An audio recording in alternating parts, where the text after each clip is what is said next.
tipong paglapit mo palang nakataas na ang kilay. Parang ikaw pa ang may utang sa serbisyong dapat naman talagang sa'yo.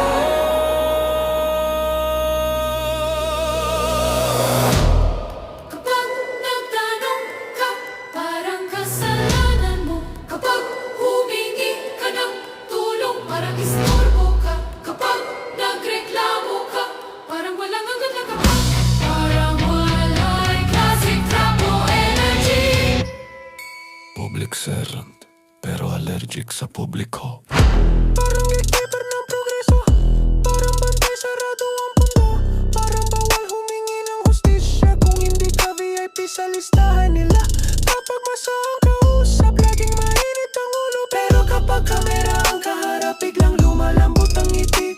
Biglang nagiging santo ang postura, parang kalsadang hindi inaayos. Matigas ang ulo, maraming bitak at walang direksyong pupuntahan. Kahit ilang taon mo nang dinadaan.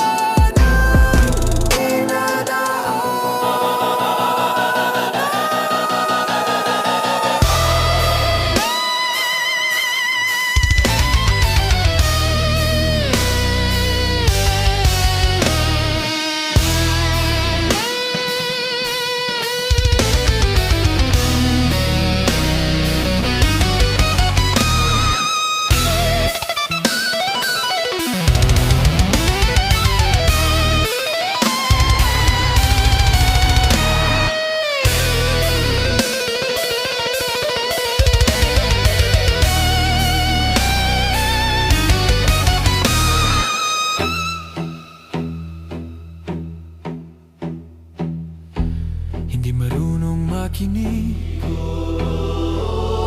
pero ang hilig magsalita. Hindi marunong magpaliwanag, hindi marunong maglingkod, pero ang galing magdemand ng respeto. Parang opisina na may bawal pumasok, kahit para sa tao naman dapat iyon. Pero hindi niya alam ang masa, hindi pipitsugin ng tao, hindi tahimik habang akala niya takot ang bayan, pero ang totoo pagod lang at ang pagod na puno. Nagiging lakas iyon, nagiging sigaw iyon, nagiging pagkilos iyon sa dulo.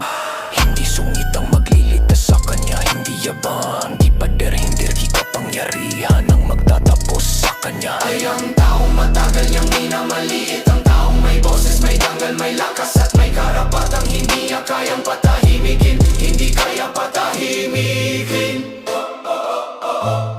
Hindi niya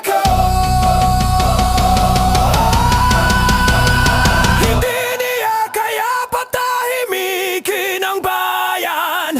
Hindi kami natatakot sa sanib mo.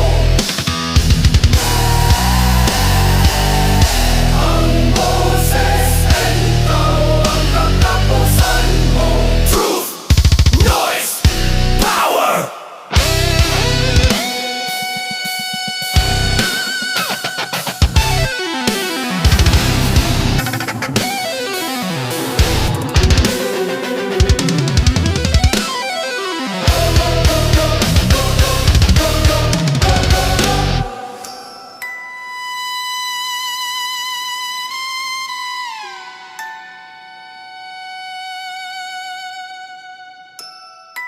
Masungit na